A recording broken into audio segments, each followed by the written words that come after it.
The night Marcus overheard what Emily whispered in his ear during that dance, he realized that the people who talk the loudest about who matters are usually the ones most terrified of being wrong. Marcus was 38 years old, a Finnish carpenter who spent his days restoring crown molding in century-old row houses across Baltimore. He had been divorced for 3 years from a woman who loved the idea of marrying an artist until she realized artists also came home with sawdust in their pockets and lived in neighborhoods that didn't photograph well. He wasn't bitter about it anymore, just careful. He had learned to enjoy the quiet rhythm of his work and the company of his dog, a shepherd mix named Louis, who had better social instincts than most people Marcus knew.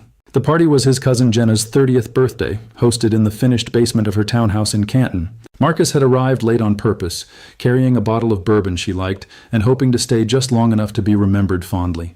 The basement was warm and too loud, packed with Jenna's college friends and their partners, all of them locked in the kind of animated conversation that looked exhausting to join. String lights hung from exposed beams. A Bluetooth speaker was losing a battle with 30 competing voices. Marcus found a spot near the makeshift bar, poured 2 fingers of his own bourbon into a plastic cup, and settled in to wait out the acceptable minimum. That was when he noticed Emily. She was sitting alone on the bottom step of the staircase, one hand wrapped around a beer bottle, the other holding her phone at an angle that suggested she was reading something long. She wore a gray sweater, dark jeans, and white sneakers that looked new.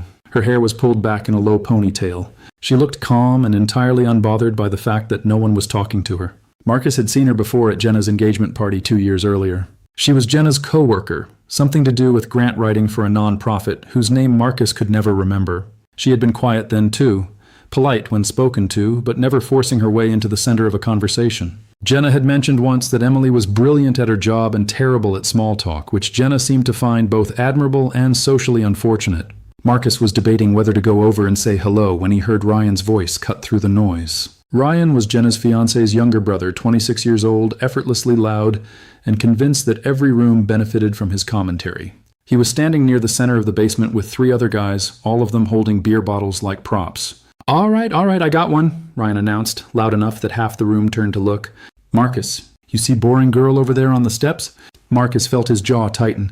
Emily didn't look up from her phone. "I dare you," Ryan continued, grinning now, "to go ask her to dance. Right now, full commitment. And if she says yes, you gotta stay out there for at least 1 full song." The group around Ryan laughed. One of them, a guy Marcus didn't know, said something about community service. Another one raised his phone like he was ready to film it. Marcus set his cup down on the bar. He could feel the room's attention shifting toward him, then toward Emily, then back. He walked across the basement slowly, ignoring the laughter building behind him, and stopped in front of the stairs. "Emily," he said. She looked up. Her expression didn't change, but he saw her eyes flick briefly toward Ryan's group, then back to his face. "Marcus," she said evenly. "Would you like to dance?" he asked. She tilted her head slightly, studying him. "Are you asking because you want to, or because Ryan dared you to?" Marcus exhaled.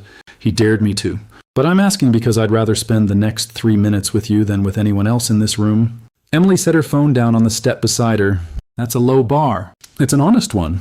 She stood, brushed something invisible off her jeans, and walked past him toward the small clearing in the center of the basement that was serving as a dance floor. Marcus followed. Behind them, someone turned the music up. A slow song started, something acoustic and vaguely familiar. Marcus couldn't remember the name. Emily stopped and turned to face him. "You know how to do this?" she asked. "I think so," Marcus said. "One hand here, one hand there, try not to step on your feet." Close enough. He rested one hand lightly on her waist. She placed her hand on his shoulder. They started moving slow and simple, nothing dramatic. Marcus was aware of the room watching them, phones probably recording, Ryan's voice rising again in the background with some new commentary he couldn't quite hear. "They think this is funny," Emily said quietly. "I know," Marcus said. "Do you?" "No." They moved in silence for a moment. The song played on. Marcus could smell faint traces of lavender, maybe from her shampoo. Her hand on his shoulder was steady. "Can I tell you something?" Emily asked. "Sure." She leaned in slightly, her voice dropping to just above a whisper. "I'm a published poet. I've had 2 collections come out in the last 4 years. One of them won a regional award. I also run a literacy program for women coming out of incarceration. I speak 3 languages. I've been to 12 countries. And the reason I'm sitting alone at parties like this is because I learned a long time ago that people like Ryan will always choose to see you as boring if it makes them feel more interesting by comparison. So I stopped trying to convince them otherwise." Marcus felt something shift in his chest, a kind of recognition he hadn't expected. "That's the smartest thing anyone's said to me in months." "I doubt that." "I'm a carpenter," Marcus said. "I spend most of my time alone in old houses fixing things people broke 100 years ago. Smart things don't make it to me very often. Emily smiled, just slightly. You underestimate yourself. The song was ending. Marcus could hear Ryan starting to clap slowly, sarcastically, trying to pull the room's attention back to himself. Emily didn't let go of Marcus's shoulder. Do you want to get out of here? She asked. Yes, Marcus said. They walked past Ryan without looking at him, past the bar, and up the stairs into the main floor of the townhouse. The noise from the basement faded behind them. Emily grabbed her coat from the pile on the couch. Marcus already had his jacket on. They stepped out onto the front stoop into the cold March night. The street was quiet, lined with parked cars and row houses with warm lights in the windows. There's a diner 2 blocks from here, Emily said. Good coffee, terrible pie. Interested? Very. They walked side by side down the sidewalk. Neither of them spoke for the first block. The air smelled like rain coming. Somewhere nearby, a dog was barking. Marcus felt lighter than he had in weeks. You didn't have to do that, Emily said finally.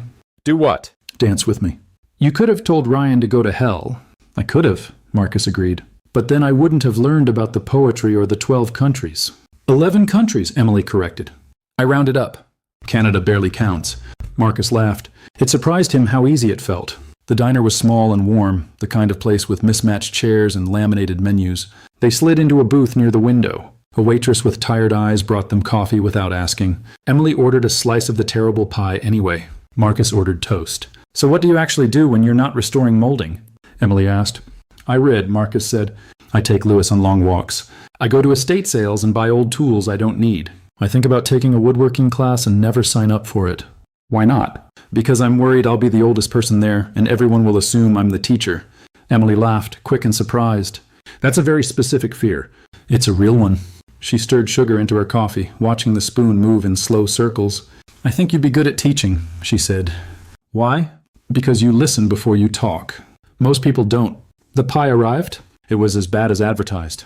Emily ate it anyway, making a face with every bite. Marcus watched her and felt something he hadn't felt in years. Something like ease. Can I ask you something? Marcus said. After tonight, I feel like you've earned it. Why did you come to that party? Emily set her fork down. Jenna asked me to. She said she wanted me to meet more people. She worries about me. She thinks I'm lonely. Are you? Sometimes, Emily said, but not the way she thinks. I'm not lonely because I don't have people around. I'm lonely because most of the people around me don't see me. And that's worse. Marcus nodded slowly. I know exactly what you mean. They stayed at the diner for 2 hours. They talked about books they loved, neighborhoods in Baltimore they'd lived in, the ethics of flipping houses, the difference between loneliness and solitude, and whether dogs understood irony. The waitress refilled their coffee 3 times and never rushed them. By the time they left, the rain had started, light and steady. I should walk you home, Marcus said. I'm 4 blocks north, Emily said. You're going south. I know. She smiled. All right. They walked slowly, neither of them bothering to avoid the rain. Emily's building was a narrow brick row house with a blue door and a small iron gate. She stopped at the gate and turned to face him. Thank you for tonight, she said. Thank you for saying yes, Marcus said. Emily looked at him for a long moment, rain catching in her hair. Are you going to ask for my number, or are you going to make me do all the work here? Marcus laughed. Can I have your number? You can. They exchanged phones. Marcus typed his name in carefully. Emily handed his phone back and smiled. Good night, Marcus. Good night, Emily.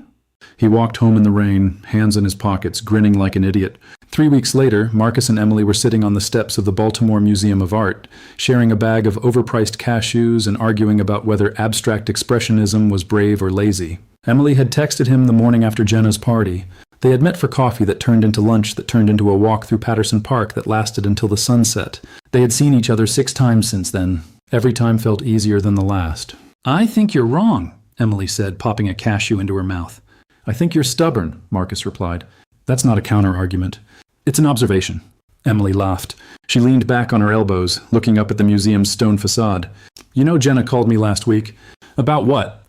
About you. She wanted to know if we were dating. Oh, what did you say? I said I didn't know. Are we? Marcus looked at her. She was wearing the same gray sweater from the party, her hair loose this time, catching the afternoon light. She wasn't smiling, but her eyes were. I'd like to be, Marcus said. Good, Emily said. Me too. They kissed there on the museum steps, brief and tentative, and exactly right. 6 months later, Marcus was standing in Emily's kitchen watching her try to fix the cabinet door that had been hanging crooked since she moved in. She was on a step stool, screwdriver in hand, tongue pressed against her teeth in concentration. You're doing it backwards, Marcus said. I'm doing it my way, Emily said. Your way is backwards. She climbed down, handed him the screwdriver, and stepped aside. Fine. Show me. Marcus tightened the hinge properly, tested the door, and stepped back. There. Show off. Carpenter. Emily kissed him on the cheek. Thank you. You're welcome. They made dinner together, pasta with too much garlic, and ate it on her couch with Louis sprawled across both their feet. Emily had her head on Marcus's shoulder. The rain was back, tapping against the window. I love you, Emily said quietly. Marcus set his fork down. I love you too. Good, she said. Because I'm not going anywhere. Neither am I. A year later, Marcus proposed in her kitchen, the one with the cabinet door he'd fixed. He didn't get down on one knee. He just asked her while they were washing dishes, the ring in his pocket suddenly feeling too heavy to carry any longer. Emily said yes before he finished the question. They were married 4 months later in a small ceremony at the courthouse with Jenna and Louis as witnesses. Ryan was not invited. What would you have done if someone dared you to dance with someone they thought was beneath you? And have you ever met someone who changed your life because you chose to see them instead of listening to what other people said? Tell me your story in the comments. If you liked this one, leave a like, subscribe, and I'll see you in the next video.